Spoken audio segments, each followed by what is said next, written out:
شامی صاحب، سر یہ ہم کہہ سکتے ہیں کہ یہ جو ملاقات ہے یہ بارش کا پہلا قطرہ ثابت ہو سکتی ہے حالات کو بہتر کرنے میں؟ ہو سکتا ہے۔ دیکھیں نا، علی امین گنڈاپور صاحب، محسن نقوی صاحب، اویس لغاری صاحب سب بیٹھے ہوئے تھے اور میٹھی میٹھی باتیں کر رہے تھے، اور انہوں نے کہا کہ جو مطالبات تھے یا تحفظات تھے یا جو مشکلات تھیں کے پی کے کی، بجلی کے حوالے سے، لوڈ شیڈنگ کے حوالے سے، بلوں کی وصولی کے حوالے سے، ان سب پر اچھی طرح غور کر لیا گیا ہے، اور خوش اسلوبی کے ساتھ معاملہ طے پا گئے ہیں۔ اب صوبہ اور وفاق دونوں مل کر اس معاملے کو حل کریں گے اور آگے بڑھائیں گے۔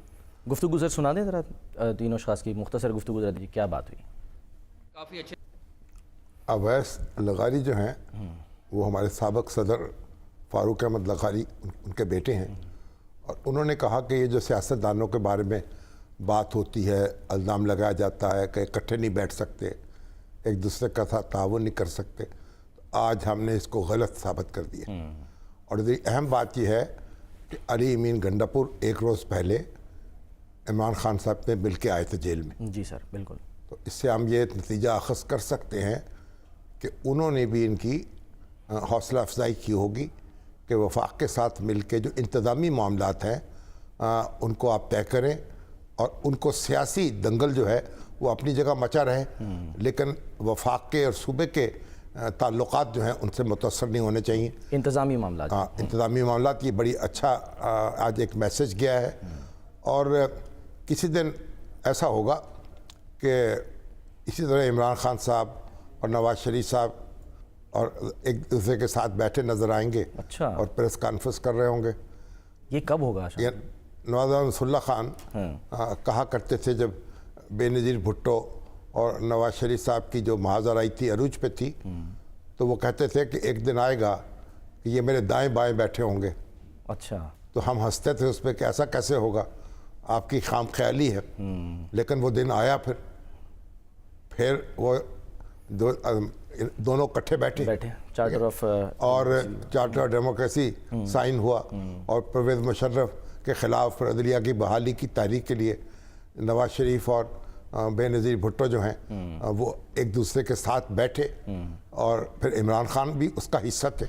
تو اب بھی ایک دن ایسا آ سکتا ہے، اور آپ کو یاد ہوگا یہ جب فیلڈ مارشل ایوب خان کی حکومت تھی، ہمارے جو عمر ایوب صاحب ہیں ان کے دادا ابو کی، تو اب ظاہر ہے کہ ان کے خلاف تحریک چلا رہے تھے سیاستدان۔ محترم آتما جناح نے ان کے خلاف انتخاب لڑا تھا، صدارتی انتخاب، اور صدارتی انتخاب میں عام آدمی ووٹ نہیں ڈالتا تھا، وہ جو لوکل باڈیز کے ممبر ہوتے تھے، 80,000 ممبر تھے، 40,000 مشرقی پاکستان سے تھے، 40,000 مغربی پاکستان سے، تو اس وقت 2 ہی صوبے تھے پاکستان کے، تو 80,000 جو بیسک ڈیموکریٹس جنہیں کہتے تھے وہ صدر کا انتخاب کرتے تھے، وہی اسمبلیوں کا انتخاب بھی کرتے تھے۔ تو جب محترمہ فاطمہ جناح نے الیکشن لڑا تو ظاہر ہے کہ اس کے بعد پھر بڑی شکایات پیدا ہوئیں، جب نتائج آئے، اور نوائے وقت نے اس کی سرخی لگائی کہ الیکشن کمیشن نے فیلڈ مارشل ایوب خان کی جیت کا اعلان کر دیا۔ یہ ہیڈ لائن لگی، یہ ہیڈ لائن تھی، یعنی سینٹیمنٹ یہ تھا کہ یہ گویا کہ جیت کا اعلان ہو گیا ہے۔ تو بہرحال بہت تلخی تھی، اور اس کے کچھ ہی عرصہ بعد 1965 کی جنگ آ گئی،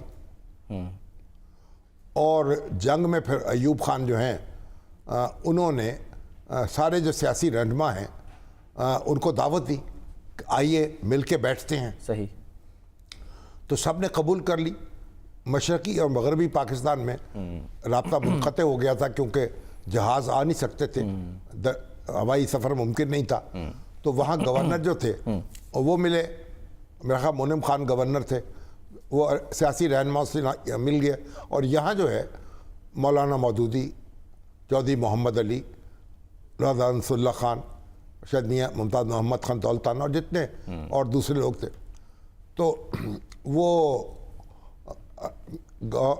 ہمارے جو الطاف گوہر صاحب ہیں جو سیکرٹری اطلاعات تھے ایوب خان کے، اچھا اور بڑے ان کا یعنی ان کا ایک بڑی گرفت تھی ان کے معاملات پر، اور ایوب خان کے بہت قریب تھے. اچھا تو وہ جب ایوب خان ایوان صدر میں یا اس میں داخل ہوئے کہ پریزیڈنسی میں، تو وہاں لیڈر حضرات جو تھے ان کو دیکھا.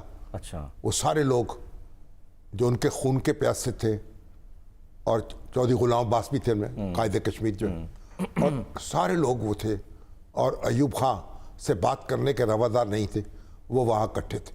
اچھا تو الطاف گور صاحب کہتے ہیں کہ ایوب خان نے وسپر کیا کس سے؟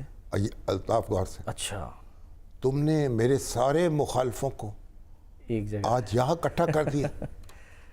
اچھا اب بڑے تعجب سے دیکھا انہوں نے، لیکن انہوں نے لکھا ہے کہ جب وہ آگے بڑھے تو جس طریقے سے پرجوش انداز میں ان سے مصافحے ہوئے، اچھا ان سے بات چیت ہوئی، تو وہاں کوئی دشمن تھا ہی نہیں، جیسے کبھی کوئی مخالفت ہی نہیں تھی. مخالفت تھی ہی نہیں، کسی کی زبان پہ حرف شکایت تھا ہی نہیں، اور اس اور کی وجہ؟ سب ایک ہو چکے تھے، اور بھارتی جارحیت کے خلاف یک زبان تھے.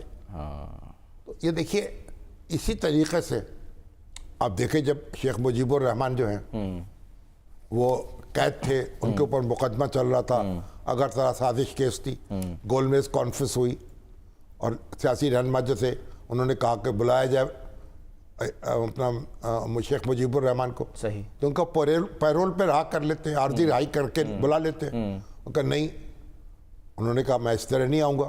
ان کا مقدمہ واپس لے آپ. اچھا پھر مقدمہ واپس لینا پڑا، اور وہی شیخ مجیب الرحمان جن پر غداری کا الزام تھا اور ساز باز کا الزام تھا بھارت سے، وہ پورے شان و شوکت سے آئے اور اس گول میز کانفرنس میں شریک ہو گئے، اور سب نے آگے بڑھ کے جفیاں ڈال لی. تو دیکھیں ہم ایک ملک کے رہنے والے ہیں نا، ایک ہمارا جینا مرنا ایک ہے، ہماری زمین ایک ہے، ہمارا آسمان ایک ہے. کہ جب تھوڑی سی بھی جب ہمیں غور کرنے کا موقع ملے گا اور رنجشیں دبیں گی اور ہم ایک دوسرے کے لیے اپنی باہیں کھول دیں گے، ایک وقت ایسا آئے گا اور آنا چاہیے اور آ سکتا ہے جب یہ سب اکٹھے بیٹھے ہوں اور منصوبہ بنا رہے ہوں کہ پاکستان کو کیسے آگے لے کے جانا ہے. ابھی تو کہیں کل جو ہے ہمارے آئے تھے یعنی قائم مقام صدر یوسف رضا گیلانی صاحب لاہور تھے، بیمار ہیں، آصف علی زرداری صاحب دبئی گئے ہوئے ہیں، اور بڑی بڑی خبریں سوشل میڈیا پہ چل رہی ہیں کہ وہاں بھی ملاقاتیں ہو رہی ہیں، کوئی پتہ نہیں ملک ریاض صاحب کو رام کرنے گئے ہیں وغیرہ وغیرہ. یہ تو ساری پھل جڑیاں ہیں. عشرت العباس صاحب سے کوئی بات ہو رہی ہے، لیکن عشرت العباس صاحب تو شاید ان کی تیمارداری کو گئے ہیں، اور ملک ریاض بھی گئے ہوں گے، لیکن بہرحال ان کو چیک اپ کے لیے گئے ہیں. تو یوسف رضا گیلانی کل یہاں آئے تھے، اور ہمارے اسٹار ایشیا کے بانی تھے ظہیر الدین بابر مرحوم، ان کی یاد میں انہوں نے پانی کا صاف پانی کا پلانٹ لگایا. صحیح. تو اس کے افتتاح انہوں نے سنگ بنیاد رکھا اس کا، صحیح. اور وہاں پھر گفتگو بھی کی میڈیا والوں سے، ہم بھی وہاں موجود تھے. تو اس سے یہی سوال ہوتے رہے. تو انہوں نے کہا دیکھیں یہ مفاہمت تو ہونی چاہیے اور ہو سکتی ہے.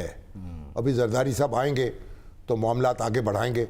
اور ابھی تو دیکھیں عدلیہ اور اسٹیبلشمنٹ اور انتظامیہ ہماری جو ہے اور مقننہ جو ہے اس کے درمیان بھی ایک ٹینشن ہے، وہ بھی ختم ہونی چاہیے. عدلیہ کا احترام ہونا چاہیے اور عدلیہ کا، لیکن عدلیہ کو چاہیے کہ احتیاط سے معاملات دیکھے اور آگے بڑھائے. عدلیہ بھی تو آئین پاکستان کی محافظ ہے، اور ہمارے جج حضرات پرانے تھے، جب ان سے ملاقات ہوتی تھی ہمارے نوجوانی میں، تو وہ یہ کہتے تھے کہ عدالت کو کوئی ایسا فیصلہ نہیں دینا چاہیے یا حکم نہیں دینا چاہیے، حکم جو جس پہ عمل نہ ہو سکے. اچھا عدالت کا بھی کام ہے نا کہ ہوا میں تیر نہ چلائے، سوچ سمجھ کے. اب دیکھیں جیسے بھٹو صاحب کے دور میں دلائی کیمپ میں ان کے مخالفین جو تھے، ان کی اپنی پارٹی کے باغی افتخار تاری تھے اور دوسرے لوگ تھے، ان کو لا کے کشمیر میں لے جا کے دلائی کیمپ میں نظر بند کر دیا گیا.